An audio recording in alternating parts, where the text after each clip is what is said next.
Hello friends, मेरा नाम है अनिल और आप सभी का स्वागत है आपके अपने YouTube channel UP Bihar exam crack पर। हम लोग यूपी बिहार पुलिस के लिए मतलब बिहार पुलिस के लिए और उत्तर प्रदेश पुलिस के लिए प्रैक्टिस सेट कर रहे हैं, जिसमें हम जीएस के प्रश्न हल करते हैं। और यहाँ पर आपकी दो प्रैक्टिस सेट सीरीज चल रही हैं, एक हिंदी की और दूसरी है जीएस की। अब तक हमने जीएस के 11 प्रैक्टिस सेट हल कर लिए हैं।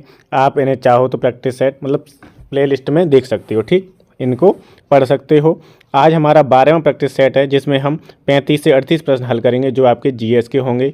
ठीक है, तो चलिए शुरू करते हैं आज की क्लास का पहला प्रश्न। तो पहला प्रश्न है, फ़ारेनहाइट में जल का क्वथनांक कितना होता है? 100 फ़ारेनहाइट, 212 फ़ारेनहाइट, 150 या 244? तो जल का क्वथनांक अगर पूछ रहा है फ़ारेनहाइट में तो कितना होता है? 212 फ़ारेनहाइट होता है। कितना? 212। अगर यही सेंटीग्रेड में पूछ ले तो 100 डिग्री सेंटीग्रेड होता है। ठीक है, अगर ये केल्विन में पूछ ले तो 373, ठीक है, 373 केल्विन होता है। और किस में पूछ रहा है? फ़ारेनहाइट में, तो 212 फ़ारेनहाइट होता है। ये आपको याद रखना है। दूसरा प्रश्न है, निम्नलिखित में से किस तत्व की परमाणु त्रिज्या सबसे छोटी होती है? परमाणु त्रिज्या इनमें से किसकी सबसे छोटी होती है? ब्रोमीन की, क्लोरीन की, सोडियम की या कैल्शियम की? तो सेकंड का उत्तर क्या हो जाएगा? बी हो जाएगा, क्लोरीन की। एक प्रश्न और पूछा जाता है, पानी को शुद्ध करने के लिए, कोई भी पानी हो सकता है, पानी को शुद्ध करने के लिए किसका यूज होता है? तो वो भी क्लोरीन का ही उपयोग होता है। उसमें किसका उपयोग होता है? क्लोरीन का। तीसरा प्रश्न है, पादप निकाय के किस भाग को पौधों का खाद्य कारखाना कहा जाता है? फूल को, पत्ता को, तन को या जड़ को? पौधों का खाद्य कारखाना किसे कहते हैं? तो थर्ड का आंसर हो जाएगा बी, पत्ता को। किसे बोलते हैं? पत्ता को बोलते हैं। और थर्ड का आंसर क्या हो जाएगा? बी हो जाएगा। चौथा प्रश्न है, मस्तिष्क का कौन सा भाग लाल श्रावण और रक्तचाप जैसी अस्वैच्छिक क्रियाओं को नियंत्रित करता है? अस्वैच्छिक क्रियाएं, ठीक है, पीयूष ग्रंथि, प्रमस्तिष्क, अनुमस्तिष्क या मज्जा? तो अस्वैच्छिक क्रियाएं होती हैं, इन्हें कौन नियंत्रित करता है? तो वो करता है प्रमस्तिष्क। कौन करता है? प्रमस्तिष्क। और चार का उत्तर क्या हो जाएगा? चार का उत्तर हो जाएगा डी, प्रमस्तिष्क नहीं करता, मज्जा करती है। कौन करता है? मज्जा। और चार का उत्तर क्या हो जाएगा? डी हो जाएगा। मस्तिष्क का जो मज्जा हिस्सा होता है वो लाल श्रावण और रक्तचाप जैसी अस्वैच्छिक क्रियाओं को नियंत्रित करता है। मेंडुला जो होता है वो मस्तिष्क तंत्र में स्थित होता है। मेंडुला कहाँ पर स्थित होता है? मस्तिष्क तंत्र में स्थित होता है। ठीक है, तो मज्जा को याद रखना है आपको। पांचवा प्रश्न है, भारत के नियंत्रक और महाले का परीक्षक एक हैं, क्या है? संवैधानिक निकाय, संविधान नेत्र निकाय, सांविधिक निकाय या कार्यकारी निकाय? तो जिसका उल्लेख संविधान में है उसे हम बोलते हैं संवैधानिक निकाय। तो भारत के जो नियंत्रक एवं महाले का परीक्षक हैं, इनका जिक्र हो रहा है किसमें? अनुच्छेद 148 में। किसमें हो रहा है? अनुच्छेद 148 में। और जिसका जिक्र अनुच्छेद में हो रहा है, संविधान में हो रहा है, उन्हें हम बोलेंगे संवैधानिक निकाय। क्या बोलते हैं? संवैधानिक निकाय। और 5 का आंसर क्या हो जाएगा? ए हो जाएगा। 5 का आंसर क्या हो जाएगा? ए हो जाएगा। ठीक। छठवां प्रश्न है, विधानसभा का सदस्य बनने के लिए आवश्यक न्यूनतम उम्र कितने साल होती है? तो विधानसभा का सदस्य बनने के लिए उम्र कितनी होती है? 25 साल होती है। विधानमंडल 2 से मिलकर बना हुआ है। विधानमंडल अगर पूछा जाए किस किस से मिलकर बना है तो 3 से। एक राज्यपाल होगा आपका, एक विधानसभा होगी और दूसरी विधान परिषद होगी। ठीक है, ये हो गया। लेकिन विधान परिषद सब जगह नहीं है, केवल 6 राज्यों में विधान परिषद है। मतलब पूरे भारत में कितने राज्यों में विधान परिषद है? 6 राज्यों में। ठीक। अब पूछ रहा है कि विधानसभा के सदस्य की उम्र कितनी होनी चाहिए? तो 25 वर्ष। विधान परिषद के सदस्य की उम्र कितनी होनी चाहिए? 30 वर्ष। अब केंद्र में क्या होता है? केंद्र में भी क्या होती है? संसद होती है। केंद्र में होती है संसद साहब। ठीक है, संसद भी 3 चीज़ों से 3 अंग है संसद के। एक होता है आपका लोकसभा, ठीक है, एक होता है आपका राष्ट्रपति और एक होता है आपका राज्यसभा। ठीक है, राज्यसभा होता है। लोकसभा का सदस्य बनने के लिए 35 वर्ष उम्र होनी चाहिए। राष्ट्रपति बनने के लिए लोकसभा का सदस्य बनने के लिए 25 वर्ष उम्र होनी चाहिए लोकसभा के लिए। राष्ट्रपति के लिए 35 वर्ष और राज्यसभा के लिए 30 वर्ष। तो ये भी याद रखना है, लोकसभा के लिए 25 वर्ष, राज्यसभा के लिए 30 वर्ष और राष्ट्रपति के लिए 35 वर्ष उम्र होनी चाहिए। और संसद किस किस से मिलकर बनी है? तो लोकसभा, राज्यसभा और राष्ट्रपति से मिलकर संसद बनी है। 7वां प्रश्न है, भारत में किसी भी राज्य के राज्यपाल पद पर नियुक्त सर्वप्रथम महिला कौन थी? मतलब भारत में कौन सा ऐसा राज्य है जहाँ पर सर्वप्रथम महिला राज्यपाल नियुक्त हुई थी और उन महिला राज्यपाल का नाम क्या था? तो वो थी आपकी सरोजिनी नायडू। 7 का उत्तर क्या हो जाएगा? ए हो जाएगा। अगर ये भी पूछ लिया जाए कि स्वतंत्रता प्राप्ति के बाद में पहली महिला राज्यपाल कौन बनी थी? तो वो भी सरोजिनी नायडू थी। और कहाँ से बनी थी? उत्तर प्रदेश से बनी थी। सरोजिनी नायडू का जन्म हुआ था 13 फरवरी 1879 को आंध्र प्रदेश राज्य के हैदराबाद में। कहाँ पर हुआ था? आंध्र प्रदेश राज्य के हैदराबाद में हुआ था। और ये उत्तर प्रदेश की पहली राज्यपाल बनी थी और पहली महिला राज्यपाल बनी थी। अगर पूछ लिया जाए पूरे भारत में सबसे पहले मुख्यमंत्री कौन बनी थी, कौन सी महिला थी जो मुख्यमंत्री बनी थी, तो वो थी सुचेता कृपलानी। कौन थी? सुचेता कृपलानी। और वो भी किसकी बनी थी? उत्तर प्रदेश राज्य की बनी थी। 8वां प्रश्न है, हिंदू पौराणिक कथाओं के अनुसार महाकाव्य रामायण में भगवान श्री राम अयोध्या के शासक थे जो किसकी राजधानी थी? अयोध्या किसकी राजधानी थी? हस्तिनापुर की, कुरु की, कलिंग की या कौशल की? तो 8 का उत्तर हो जाएगा डी। कहाँ की, किसकी राजधानी थी? कौशल की। 8 का उत्तर क्या हो जाएगा? डी हो जाएगा।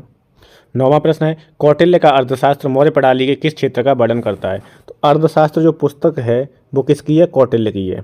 किसकी है? कौटिल्य की है। और वो किस क्षेत्र का वर्णन करती है? अर्थशास्त्र का, प्रशासन का, विदेश नीति का या वाणिज्य का? तो वो करती है प्रशासन का। और 9 का उत्तर हो जाएगा बी। 9 का आंसर क्या हो जाएगा? बी। 10वां प्रश्न है, भूदान आंदोलन किस वर्ष आरंभ हुआ था? 1948 में, 1961 में, 1960 में या 1951 में? तो भूदान आंदोलन जो है वो 18 अप्रैल 1951 को तेलंगाना के पोचमपल्ली से शुरू हुआ था। कब? 1951, 18 अप्रैल 1951 को। कब और कहाँ से? तेलंगाना के पोचमपल्ली जगह से स्टार्ट हुआ था, शुरू हुआ था। और किसने प्रारंभ किया था? तो विनोबा भावे ने। किसने प्रारंभ किया था?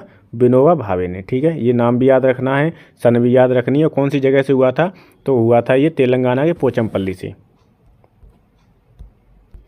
11वां प्रश्न है, जब भारत सरकार अधिनियम 1935 अधिनियमित किया गया था तब भारत का गवर्नर जनरल कौन था? तो उस समय का गवर्नर जनरल कौन था?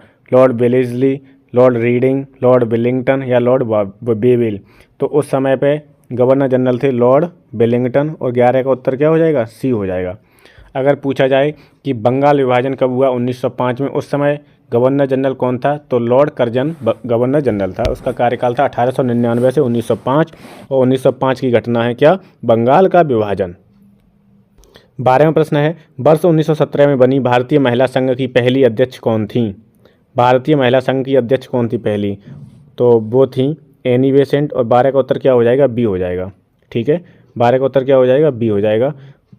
एनी बेसेंट 1917 में भारतीय राष्ट्रीय कांग्रेस की पहली महिला अध्यक्ष बनी थी। कब बनी थी? 1917 में भारतीय राष्ट्रीय कांग्रेस की पहली महिला अध्यक्ष बनी थी एनी बेसेंट। अगर भारतीय महिला पूछेगा तो उसका उत्तर हो जाएगा सरोजिनी नायडू। क्या हो जाएगा? सरोजिनी नायडू। 13वां प्रश्न है, आयकर क्या है? आयकर एक वृत्तिकर है, प्रत्यक्ष कर है, सेवा कर है या अप्रत्यक्ष कर है? तो आयकर होता है प्रत्यक्ष कर। और जीएसटी कैसा होता है? जीएसटी अप्रत्यक्ष कर होता है। जीएसटी कैसा होता है? अप्रत्यक्ष कर होता है। और इनकम टैक्स क्या होता है? आयकर प्रत्यक्ष कर होता है, क्योंकि वो आपकी इनकम पे लगता है। तो 13 का उत्तर क्या हो जाएगा? बी हो जाएगा। 14वां प्रश्न है, भारत में प्रथम पंचवर्षीय योजना किस वर्ष प्रारंभ हुई थी? 1950 में, 1951 में, 1952 में या 1953 में? तो पहली जो पंचवर्षीय योजना थी वो कब शुरू हुई थी? वो हुई थी आपकी 1951 में। ठीक, और ये जो योजना है, योजना आयोग, वो आपका समाप्त कर दिया गया है। और उसकी जगह पे अब कौन कार्य करता है? तो नीति आयोग काम करता है। और नीति आयोग की स्थापना कब हुई थी? तो 1 जनवरी 2015 को हुई थी। नीति आयोग की स्थापना कब हुई है? 1 जनवरी 2015 को हुई है। जैसे योजना आयोग का अध्यक्ष वो तत्कालीन प्रधानमंत्री हुआ करते थे, वैसे ही नीति आयोग का अध्यक्ष भी कौन होता है? प्रधानमंत्री होता है। ठीक है, तो ये आपको याद रखना है। प्रथम पंचवर्षीय योजना कब शुरू हुई थी? 1951 में हुई थी। और इसका जो मुख्य उद्देश्य था वो बांध और सिंचाई में निवेश तथा कृषि प्रधान क्षेत्र में कार्य करने पर था। ठीक है, किस पे? कृषि प्रधान क्षेत्र पर। 15वां प्रश्न है, डेनमार्क, आइसलैंड, नॉर्वे, स्वीडन एवं फिनलैंड मिलकर कहलाते हैं, क्या कहलाते हैं? नीदरलैंड, स्कैंडिनेवियाई, यूरेशियाई या ऑस्ट्रेलियाई? तो ये जो देश हैं वो कहलाते हैं आपके स्कैंडिनेवियाई कंट्री। क्या कहलाते हैं? स्कैंडिनेवियाई। कौन कौन आता है इसमें? डेनमार्क आता है, आइसलैंड, नॉर्वे, स्वीडन और फिनलैंड। तो 15 का आंसर क्या हो जाएगा? बी हो जाएगा। 16वां प्रश्न है, कौन सा महासागर अधिकतम निमग्न द्वीपों से बना है? निमग्न द्वीपों से प्रशांत महासागर, अटलांटिक महासागर, भारतीय महासागर या अंटार्कटिक महासागर? तो इसका उत्तर हो जाएगा ए, प्रशांत महासागर। ऐसे समुद्री टीले जिनके शिखर चपटे हों उन्हें हम बोलते हैं निमग्न द्वीप। यह समुद्री सतह सी लेवल से नीचे अवस्थित होते हैं, अर्थात डूबे हुए रहते हैं। इनकी रचना जो है वो क्रमिक अवतरण के द्वारा हुई है। सर्वाधिक निमग्न द्वीप कहाँ पर हैं? तो प्रशांत महासागर में है। आपको याद रखना, फैक्ट बेस्ड प्रश्न है। 17वां प्रश्न है, वायुमंडल में ऑक्सीजन की मात्रा कितनी होती है? 18%, 21%, 78% या 39%। तो वायुमंडल में ऑक्सीजन होती है 21% और नाइट्रोजन कितनी होती है 78%। सबसे अधिक कौन सी गैस पाई जाती है वायुमंडल में? तो आपका उत्तर होगा नाइट्रोजन। सबसे अधिक कौन सी गैस पाई जाती है? नाइट्रोजन पाई जाती है। ठीक है, nitrogen, oxygen, carbon dioxide, nitrogen, oxygen, argon, carbon dioxide, ये 4 गैसें मुख्यतः पाई जाती हैं। इसके अतिरिक्त पाई जाती हैं नियॉन, हीलियम, ओजोन, हाइड्रोजन आदि। ठीक है, तो कार्बन डाइऑक्साइड कितनी पाई जाती है? 0.03%। ये प्रश्न आपका PCS 18 में पूछा गया था। 0.03% क्या पाई जाती है? तो कार्बन डाइऑक्साइड। 21% ऑक्सीजन और 78% क्या पाई जाती है? नाइट्रोजन। 78.08%। 18वां प्रश्न है, निम्नलिखित में से कौन सी नदी यमुना नदी की सहायक नदी नहीं है? तो एक ट्रिक बताता हूँ आपको, के, वी और सी, केन, बेतवा, चंबल। केन, बेतवा, चंबल ये आपकी यमुना की सहायक नदियाँ हैं। KBC के अलावा कौन सी अतिरिक्त है? कल्याणी। तो कल्याणी यमुना नदी की सहायक नहीं है और KBC आपकी क्या है? यमुना की सहायक नदी है। तो 18 का उत्तर क्या हो जाएगा? डी हो जाएगा। क्या कि कल्याणी यमुना नदी की सहायक नहीं है। ठीक है, चलिए अगला जो कल्याणी नदी है वो किसकी सहायक है? तो वो आपकी गंगा की सहायक नदी है। किसकी है? गंगा की। 19वां प्रश्न है, निम्न राज्यों में से किस राज्य का भारत में जूट उत्पादन का प्रतिशत सबसे ज़्यादा है? जूट उत्पादन कौन सा राज्य सबसे अधिक करता है? तो सीधा सा उत्तर है पश्चिम बंगाल जूट उत्पादन सबसे अधिक करता है। अगर पूछ लिया जाए आम, गन्ना, गेहूँ, आलू, गन्ना, गेहूँ, आलू और आम, इसमें उत्तर प्रदेश का प्रथम स्थान है। किसका? उत्तर प्रदेश का प्रथम स्थान है। और जूट में किसका है? तो पश्चिम बंगाल का। विश्व का जो 35% जूट के सामान का निर्माण करता है कौन? भारत। कौन करता है? भारत करता है। 20वां प्रश्न है, मानव जनसंख्या वितरण और घनत्व के प्रतिरूप पैटर्न के अध्ययन को क्या बोलते हैं? एंथ्रोपोलॉजी, डेमोग्राफी, ओंकोलॉजी या सोशियोलॉजी? तो 20 का आंसर हो जाएगा बी, डेमोग्राफी। मानव जनसंख्या वितरण और घनत्व के प्रतिरूप को या पैटर्न को बोलते हैं डेमोग्राफी। क्या बोलते हैं? डेमोग्राफी। ठीक है, तो 20 का उत्तर क्या हो जाएगा? 20 का उत्तर हो जाएगा बी। 21वां प्रश्न है, निम्नलिखित में से कौन सा स्मारक उत्तर प्रदेश में यूनेस्को द्वारा प्रशंसित विश्व धरोहर स्थल है? रामनगर का किला, अलीगढ़ का किला, आगरा का किला या अकबर का मकबरा? तो 21 का उत्तर क्या हो जाएगा? सी हो जाएगा, आगरा का किला। ठीक है, ताजमहल, आगरा का किला, फतेहपुर सीकरी, ये तीनों जो स्थल हैं वो आपके किस में हैं? विश्व धरोहर सूची में शामिल हैं। यूनेस्को द्वारा प्रशंसित विश्व धरोहर स्थल हैं ये कौन कौन से? तो आगरा का किला, ताजमहल और फतेहपुर सीकरी, और तीनों की अवस्थिति क्या है? आगरा में ये तीनों अवस्थित हैं। 22वां प्रश्न है, गौतम बुद्ध की मां देवदह राज्य के शासक परिवार से थी जो अब उत्तर प्रदेश के किस जिले में? देवरिया, गोरखपुर, बस्ती या गोंडा? तो वो है बस्ती में और 22 का उत्तर हो जाएगा सी। 22 का उत्तर क्या हो जाएगा? सी हो जाएगा। 23वां प्रश्न है, निम्न में से किस लोक नृत्य का आयोजन बुंदेलखंड क्षेत्र में फसल कटाई के समय किया जाता है? कर्मा, छोलिया, चरकुला या सैरा? तो 23 का उत्तर हो जाएगा डी, सैरा। सैरा जो नृत्य है वो कब किया जाता है? फसल कटाई के समय में किया जाता है और 23 का उत्तर क्या हो जाएगा? डी हो जाएगा। एक धुरिया नृत्य है वो भी आपका बुंदेलखंड क्षेत्र से है। जो चरकुला है वो ब्रज क्षेत्र से संबंधित है। किससे है? ब्रज क्षेत्र से संबंधित है। कौन सा? चरकुला नृत्य। ठीक है, तो ये आपको नृत्य याद रखना है। 24वां प्रश्न है, इनमें से कौन सा उत्तर प्रदेश का पारंपरिक शिल्प नहीं है? कांथा टांके, जरदोजी, चिकनकारी या संगमरमर जड़ना? तो 24 का उत्तर क्या हो जाएगा? ए, कांथा टांके या कांथा कढ़ाई उत्तर प्रदेश के पारंपरिक शिल्प नहीं है। ठीक है, 24 का उत्तर क्या हो जाएगा? ए। अब ये कांथा टांके जो है ये कहाँ का है ये पूछा जा सकता है। तो कांथा कढ़ाई जो है वो कहाँ की है? बंगाल की प्राचीन कलाओं में से एक है। किसकी? बंगाल की प्राचीन कलाओं में से एक है। बाकी जरदोजी, चिकनकारी और संगमरमर जड़ना ये आपके उत्तर प्रदेश के पारंपरिक शिल्प हैं। चिकनकारी पूछा जाएगा तो इसका उत्तर क्या हो जाएगा? लखनऊ हो जाएगा। इसका उत्तर हो जाएगा लखनऊ। चिकनकारी कहाँ से संबंधित है? लखनऊ से संबंधित है। 25वां प्रश्न है, पेट्रोलियम निर्यातक देशों का संगठन ओपेक का गठन कहाँ किया गया था? किस सम्मेलन के तहत हुआ था? बगदाद सम्मेलन, स्टॉकहोम सम्मेलन, OECD या UNO? तो 25 का उत्तर हो जाएगा ए। ओपेक जो है एक अंतर सरकारी संगठन है और बगदाद सम्मेलन के तहत इसका गठन हुआ था। कब हुआ था? 1960 में हुआ था। कब हुआ था? 1960 में ओपेक का गठन हुआ था। ठीक है, तो ये आपको याद रखना है। इसका जो मुख्यालय है वो कहाँ पर है? वियना, ऑस्ट्रिया में। वियना, ऑस्ट्रिया में। ऑस्ट्रिया की कैपिटल क्या होती है? क्या है? तो वियना है। ऑस्ट्रिया की कैपिटल क्या है? वियना। 26वां प्रश्न है, भारतीय नौसेना में सम्मिलित प्रथम नाभिकीय पनडुब्बी का नाम क्या है? चक्र, मैत्री, रोहिणी या इनमें से कोई नहीं। तो भारतीय नौसेना में सम्मिलित होने वाली प्रथम नाभिकीय पनडुब्बी का नाम है चक्र और 26 का आंसर हो जाएगा ए। क्या हो जाएगा? ए। 27वां प्रश्न है, इम्फाल किस भारतीय राज्य की राजधानी है? तो इम्फाल किसकी राजधानी है? मणिपुर की। और 27 का उत्तर क्या हो जाएगा? ए हो जाएगा। ठीक है। त्रिपुरा की राजधानी क्या है? अगरतला है। सिक्किम की राजधानी गंगटोक है और नागालैंड की राजधानी कोहिमा है। 28वां प्रश्न है, संयुक्त राज्य अमेरिका का राष्ट्रीय खेल क्या है? फुटबॉल, रग्बी, वॉलीबॉल या बेसबॉल? 28 का उत्तर हो जाएगा डी। राष्ट्रीय खेल है अमेरिका का क्या है? बेसबॉल है। ब्राज़ील और फ्रांस का फुटबॉल है, न्यूजीलैंड का रग्बी है और श्रीलंका का वॉलीबॉल है। अमेरिका का बेसबॉल है। अमेरिका का राष्ट्रीय खेल क्या है? बेसबॉल। अगर भारत का राष्ट्रीय खेल पूछेगा तो भारत का राष्ट्रीय खेल है हॉकी। क्या है? हॉकी। 29वां प्रश्न है, इनमें से किस भारतीय राज्य में बाघ रक्षित स्थान टाइगर रिजर्व की संख्या अधिकतम है? आंध्र प्रदेश, तमिलनाडु, मध्य प्रदेश या पश्चिम बंगाल? तो 29 का उत्तर हो जाएगा सी, मध्य प्रदेश। टाइगर रिजर्व की संख्या सबसे अधिक कहाँ पर है? मध्य प्रदेश में है। और टाइगर स्टेट के नाम से कौन सा राज्य जाना जाता है? तो वो भी मध्य प्रदेश है। भारत में बाघों की संख्या में लगातार गिरावट के कारण 1973 में भारत सरकार ने बाघों को संरक्षित करने के लिए प्रोजेक्ट टाइगर कार्यक्रम शुरू किया था। तो प्रोजेक्ट टाइगर अगर पूछा जाए कि कब शुरू हुआ था, प्रोजेक्ट टाइगर कब शुरू हुआ था, तो उत्तर हो जाएगा 1973 में। कब हुआ था शुरू? 1973 में शुरू हुआ था प्रोजेक्ट टाइगर। 30वां प्रश्न है, निम्नलिखित में कहाँ पर इंदिरा गांधी राष्ट्रीय वन अकादमी स्थित है? देहरादून, मैसूर, भरतपुर, जौहरहट? तो इंदिरा गांधी राष्ट्रीय वन अकादमी आपकी देहरादून में है। 30 का उत्तर हो जाएगा ए। क्या हो जाएगा? ए। 31वां प्रश्न है, भारत में कुल भौगोलिक क्षेत्रफल में उत्तर प्रदेश का कितना भौगोलिक प्रतिशत है? मतलब जो भारत का कुल क्षेत्रफल 100% है, उसमें उत्तर प्रदेश का कितना प्रतिशत है? तो उत्तर प्रदेश का 7.33% और 31 का आंसर हो जाएगा ए। क्या हो जाएगा? 31 का आंसर ए हो जाएगा। 32वां प्रश्न है, निम्नलिखित राज्यों में से किससे उत्तर प्रदेश की सीमा नहीं लगती है? राजस्थान, पंजाब, हरियाणा, उपयुक्त में से कोई नहीं। तो पंजाब से उत्तर प्रदेश की सीमा नहीं लगती है और 32 का आंसर हो जाएगा बी। क्या हो जाएगा? बी।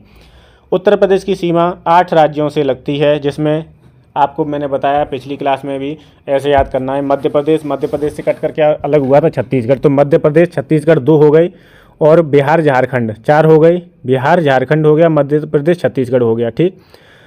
उत्तराखंड, हिमाचल प्रदेश, हरियाणा और राजस्थान 4 ही हो गए, 8 हो गए टोटल। और एक केंद्र शासित प्रदेश है, उसका नाम है दिल्ली। ठीक है। तो इतने, और एक देश है नेपाल, जिससे उत्तर प्रदेश की सीमा लगती है। ठीक है। नेपाल याद रखना है, दिल्ली याद रखनी है।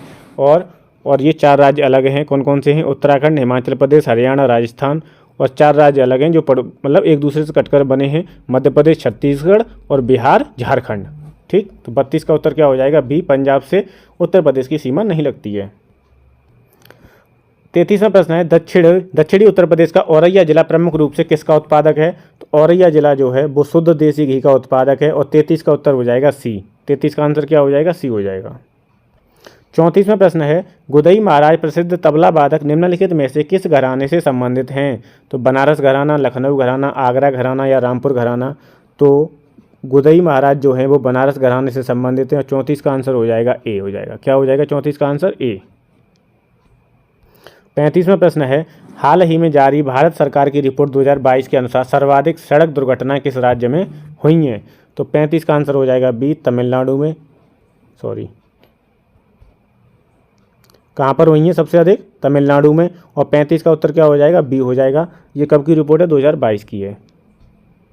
36वां प्रश्न है, नवंबर 2023 में निम्नलिखित में से किसे आज़ादी का अमृत महोत्सव पुरस्कार से सम्मानित किया गया था? तो किया गया था जम्मू कश्मीर को। 36 का आंसर हो जाएगा बी।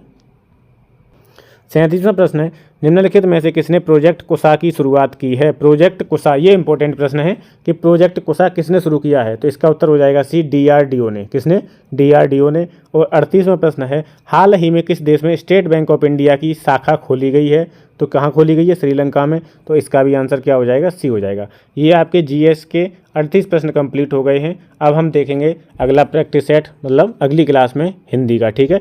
हिंदी और GS इस चैनल से आपकी कवर हो जाएगी, जिससे आप पुलिस का या यूपी पुलिस का या बिहार पुलिस का आधा पेपर यहाँ से आप कंप्लीट कर लोगे। ठीक। तो इस क्लास को यहीं समाप्त करते हैं। जो भी छोटी छोटी वीडियो आती हैं, जैसे अनुसूची की आ गई, भाग की आ गई, राजधानी की आ गई, ठीक है, तो उन वीडियो को भी आप देखा कीजिए, जिससे कि आपका कुछ ना कुछ टॉपिक कंप्लीट हो जाए। तो इस क्लास को यहीं समाप्त करते हैं। Thank you so much.